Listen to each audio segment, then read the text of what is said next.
2. Comprendre des émissions de radio et des enregistrements. Activité 1. À la veille des premières assises de la Fondation Nestlé France, le repas gastronomique français avait été inscrit au patrimoine culturel immatériel de l'humanité par l'UNESCO. Mais cette reconnaissance patrimoniale s'accompagne de ce qu'on appelle le devoir de transmission. Et dans les familles, la transmission passe d'abord par l'assiette. C'est ce que nous révèle l'enquête publiée en novembre 2011 par la Fondation Nestlé. 87% des personnes interrogées affirment manger des plats dont la recette vient de leurs grands-parents. Au cours des deuxièmes assises de la Fondation Nestlé qui ont eu lieu sous sa présidence, Éric Orsena parle de la transmission en ces termes. Quand on parle de transmission, on pense tout de suite à cette forme de transmission verticale qu'est la succession. En général, pour ce qui concerne l'alimentation et dans tous les pays du monde, cette transmission des recettes ou des manières de cuisiner est assurée par un relais de mère en fille. Ce n'est toutefois pas toujours vrai. Quand je me demande ce que je laisserai à mes enfants, je suis presque sûr qu'ils garderont de moi certaines recettes de beurre blanc à l'échalote, une manière particulière de faire pour l'été, un bœuf mode en gelée, et un lait aillé qui accompagne particulièrement bien certaines recettes de coquelets. Ce qui montre que cette transmission n'est pas forcément le fait des femmes. À l'heure des familles éclatées et recomposées, la cuisine reste un élément qui rassemble, qui structure le clan. Une bonne dose de tradition, un soupçon de nostalgie, un zeste de valeur. Les enfants en raffolent et tendent leur assiette.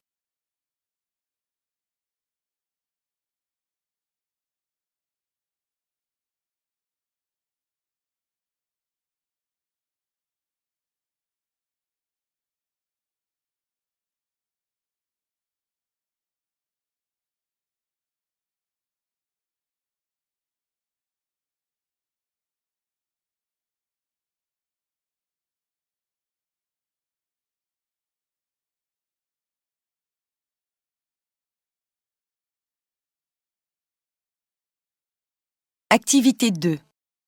Gérard Mermet, sociologue et auteur de Francoscopie depuis plus de 20 ans, décrit et décrypte les attitudes, les comportements, les opinions et les valeurs des Français dans tous les domaines de la vie quotidienne. Dans son chapitre consacré aux loisirs et aux vacances des Français, il explique qu'on peut distinguer les principaux lieux et les moments de vacances en leur attribuant une couleur symbolique de ce que chaque type évoque dans l'imaginaire du vacancier. Le tourisme vert, appelé aussi tourisme rural, de campagne ou agritourisme, est motivé par la recherche de la nature et du calme.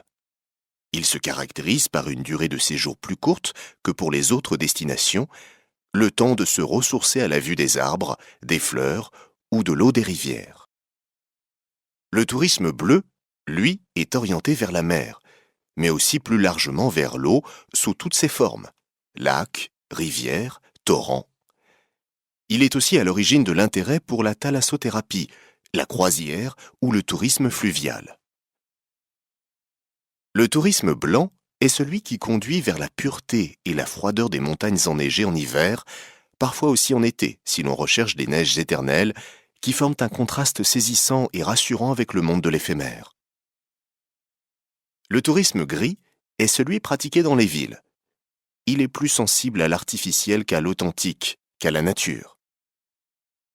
On peut ajouter à la palette le tourisme jaune, qui conduit le voyageur dans le sable des déserts avec sa solitude habitée par une nature peu visible mais présente.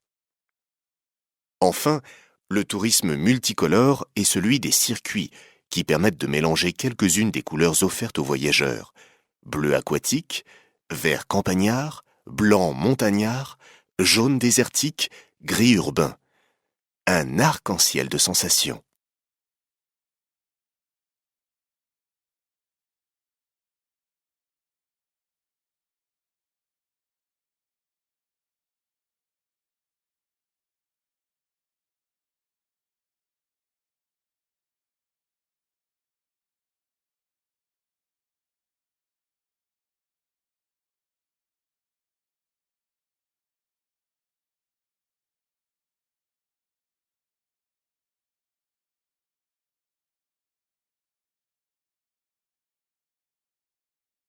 Activité 3.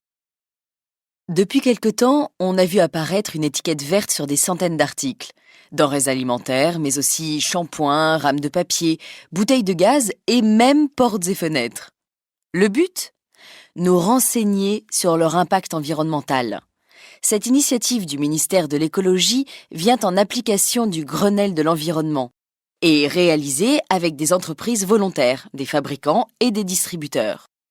Cette opération a été mise en œuvre pour une période expérimentale d'1 an et annonce peut-être la généralisation, à plus ou moins long terme, de l'affichage vert sur tous les articles de consommation.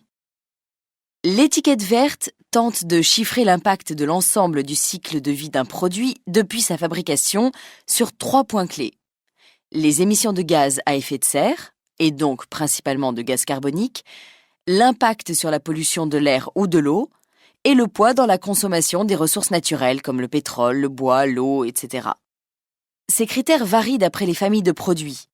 Une bouteille de jus de fruits n'a pas les mêmes indicateurs qu'un vêtement, et chaque fabricant ou distributeur est libre de présenter l'information comme il le souhaite. Certaines enseignes ont choisi de simplifier l'étiquetage. Casino, par exemple, réunit les 3 indices en un seul chiffre indiqué sur les produits vendus sous sa marque, sous forme d'un pourcentage pour 100 grammes. Plus le chiffre est faible, plus l'impact sur l'environnement est réduit. Pour obtenir des informations détaillées, il suffit de flasher le code 2D imprimé sur l'emballage avec son smartphone. Si certaines formules ne sont pas claires, on peut aussi obtenir des explications complémentaires sur le site internet du fabricant ou du distributeur concerné.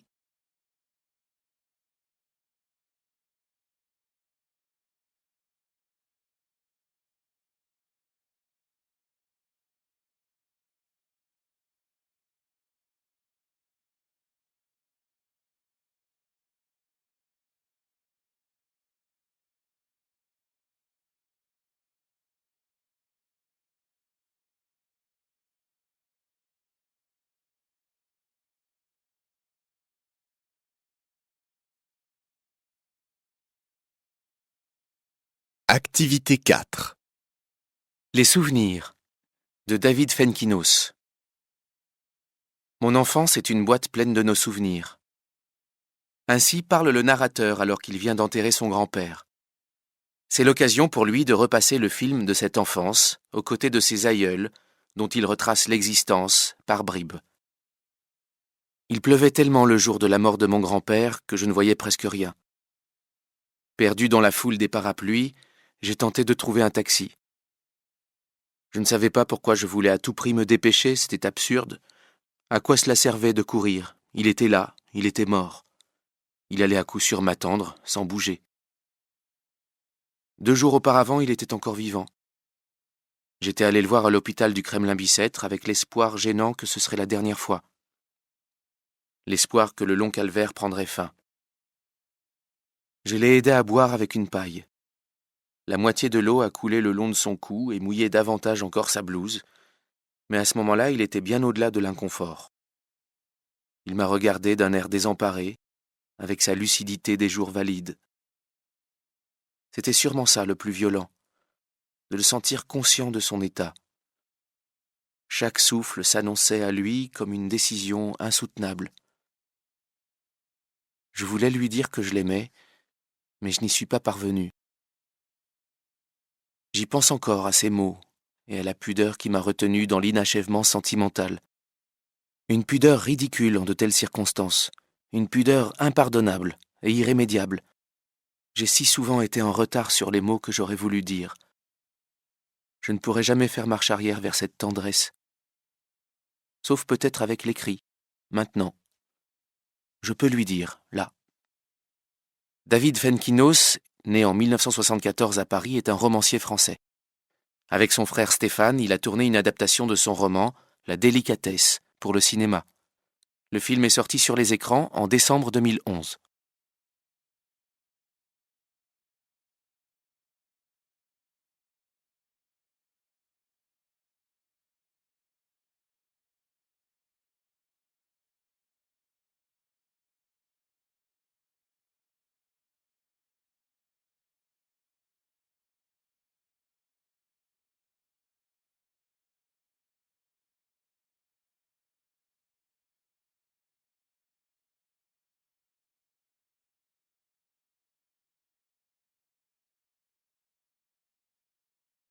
Activité 5.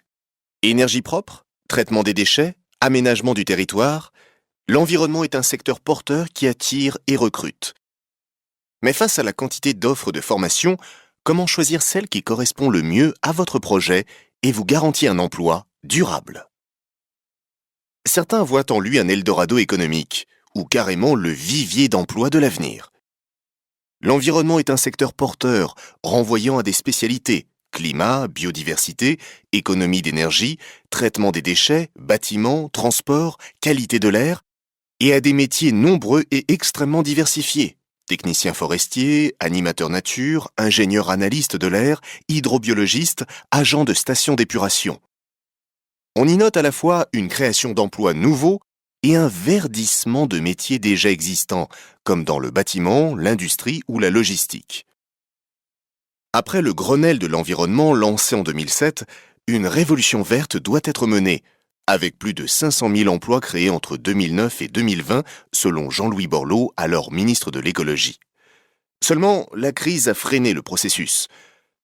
Faut-il donc se lancer tête baissée dans ces filières? Beaucoup de ces métiers sont vocationnels, à forte image de marque, et attirent énormément. Les jeunes espèrent travailler dans la nature, observer des animaux, œuvrer au bien commun. Or, on se retrouve rarement sur le terrain. On travaille 50 heures par semaine et souvent dans un bureau, surtout occupé à des tâches administratives. Le secteur connaît cependant un problème de taille. Le Centre d'études et de recherche sur les qualifications notait en juillet 2011 un décalage entre les aspirations des étudiants et les programmes de formation d'un côté et la réalité du marché de l'emploi de l'autre. Beaucoup d'étudiants se forment par exemple au développement durable, alors que très peu de postes sont disponibles.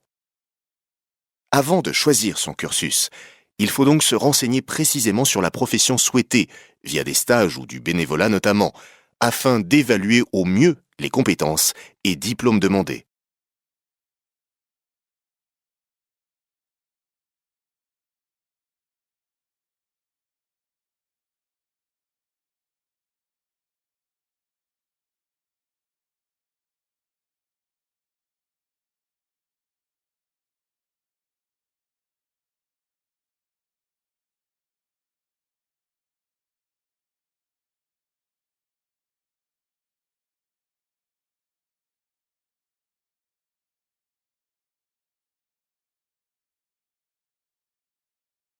Activité 6. Dans le futur, grillons, vers ou chenilles pourraient devenir une précieuse source de protéines pour une humanité de plus en plus nombreuse. Toujours à la recherche de nouvelles sources de protéines animales, certains chercheurs se tournent vers les insectes. Manger des insectes suscite toutefois beaucoup de répulsion en Europe, alors qu'ils sont beaucoup plus propres que les crevettes, par exemple. Mais ce n'est pas le cas partout. Plus de 1350 espèces d'insectes sont consommées dans une centaine de pays. Il s'agit dans presque tous les cas d'espèces sauvages ramassées en forêt ou dans les champs. C'est en Thaïlande que les recherches sont les plus avancées dans le domaine des insectes pour l'alimentation humaine. Quelques élevages existent déjà. L'Organisation des Nations Unies pour l'alimentation et l'agriculture, FAO, qui a une antenne là-bas, fait tout pour que ce genre de nourriture ne soit pas délaissé au profit de la viande, mais qu'au contraire, il soit encouragé. Les grillons et les sauterelles, ainsi que les vers à soie, les vers de farine et les charançons sont parmi les espèces intéressantes pour l'élevage et la consommation humaine. Les fourmis, surtout les fourmis tisserandes, ainsi que plusieurs espèces de mouches qui se reproduisent rapidement, paraissent elles aussi prometteuses. En matière d'élevage, les recherches conduites en Thaïlande ont déjà permis d'améliorer la productivité. Elles visent en priorité à mieux connaître le cycle de vie de chaque espèce, les températures et les plantes favorables à leur développement. À long terme, la génétique pourra apporter sa contribution, mais on n'en est pas là, reconnaît Patrick Durst, un haut responsable de la FAO. Il faudra d'abord que la demande augmente ou peut-être une crise alimentaire majeure.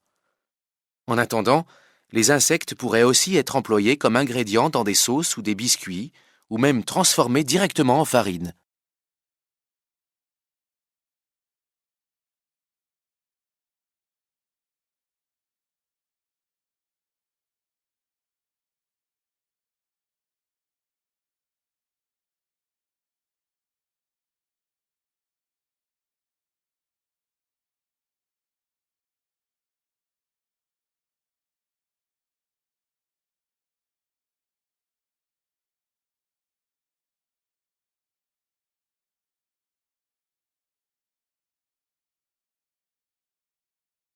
Activité 7.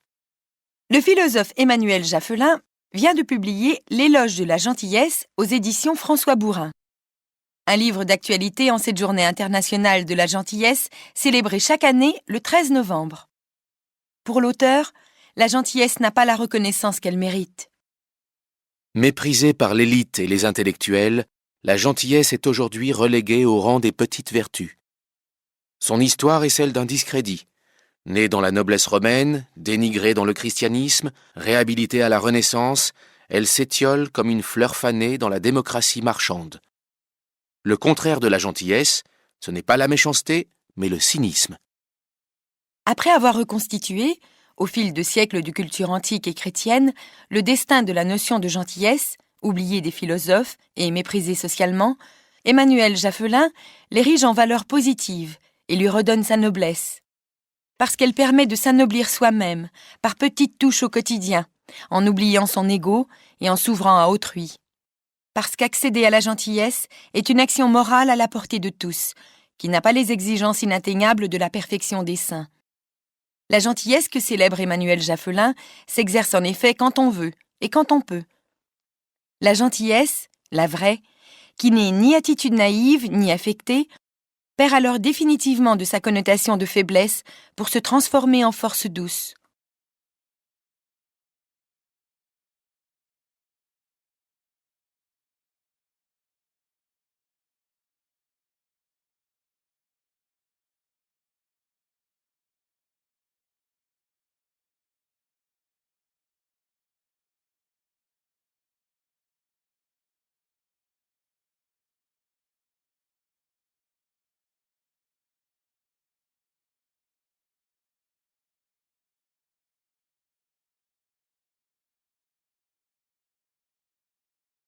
Activité 8.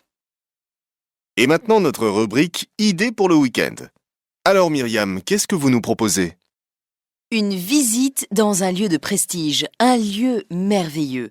Le buffet de la gare de Lyon, le Train Bleu, inauguré le 7 avril 1901 par le président de la République Émile Loubet. La gare de Lyon fait partie de l'immense effort d'urbanisme qui a accompagné l'exposition de 1900. Si l'extérieur évoque discrètement la belle époque, c'est à l'intérieur, dans les salles du buffet, que subsiste le témoignage le plus intact, le plus saisissant du style 1900. Offert par la compagnie PLM à la gare de Lyon, ce buffet qu'elle voulait sublime est à l'image du Paris de ces années-là, où le luxe s'affichait comme un art. Les salles immenses, aux lambris dorés, aux banquettes et fauteuils de cuir et aux tentures pourpres, ainsi que les lustres de cristal, constituent un décor représentatif de l'art pompier. Mais ce sont les peintures qui frappent surtout le visiteur. Au nombre de 41, elles illustrent les sites du réseau PLM et aussi des événements de 1900. Tout naturellement, les 3 plafonds de la grande salle représentent les 3 villes les plus importantes, celles dont les initiales forment le nom de la compagnie et du réseau ferroviaire, Paris, Lyon et Marseille. Les 2 grandes salles, Réjane et Dorée, ainsi que les salons tunisiens et algériens classés monuments historiques en 1972 par André Malraux, ministre de la Culture, ont pu ainsi échapper de justesse à la démolition. C'est en 1963 que le buffet de la gare a été rebaptisé Train Bleu, en l'honneur du mythique train Paris-Vintimille.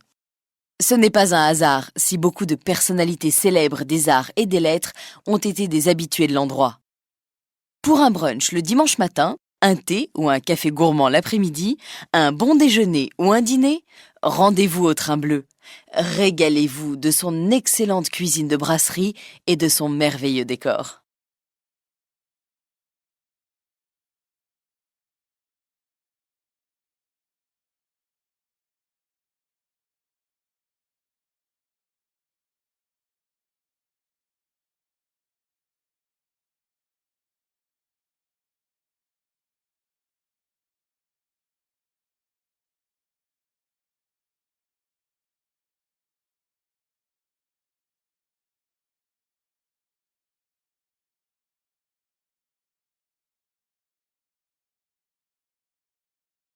Activité 9.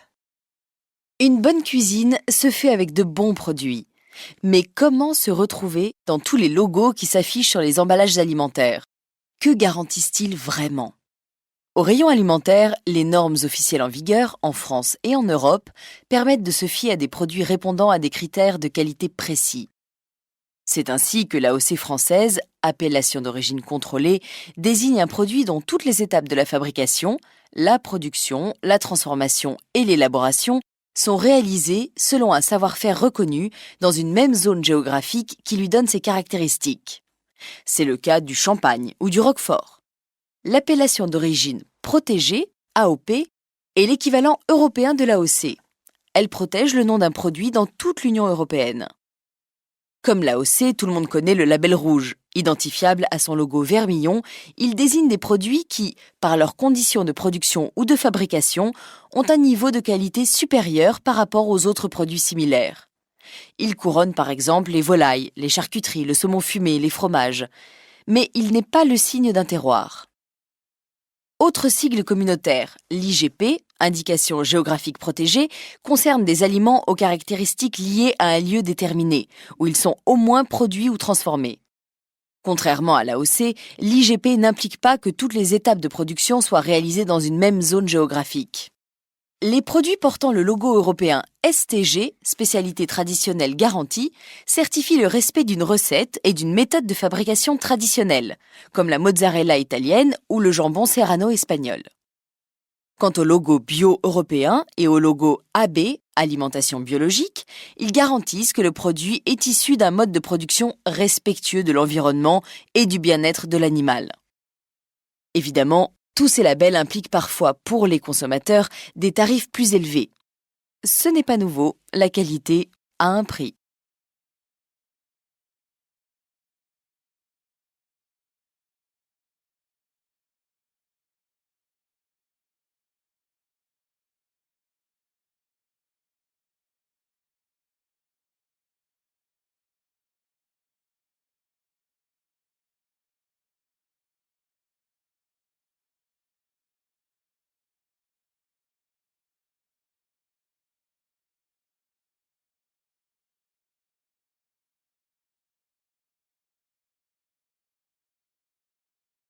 Activité 10. Nous recevons aujourd'hui dans notre studio Pierre Lavergne, un des participants du Mondial de la pétanque en juillet dernier à Marseille. Il va nous parler de ce jeu populaire. Tu tires ou tu pointes? C'est la question capitale dans le jeu de la pétanque. Dans une équipe, peu importe si c'est une doublette ou une triplette, il faut avoir des spécialistes. Le pointeur lance sa boule pour la rapprocher le plus possible du but. Le geste n'est pas très spectaculaire, mais ô combien important. Le tireur lance sa boule pour chasser une boule adverse qui se trouve trop près du cochonnet. Un claquement de métal retentit quand la boule tirée prend la place de la boule adverse. C'est le carreau, le tir le plus remarquable et le plus admiré qui puisse se faire. La pétanque a été inventée en 1907 à La Ciotat, près de Marseille. Jules Lenoir, souffrant de rhumatisme, n'arrive plus à jouer au jeu provençal, qui demande aux joueurs de faire 3 pas de course avant de lancer leur boule à une distance comprise entre 15 et 21 mètres.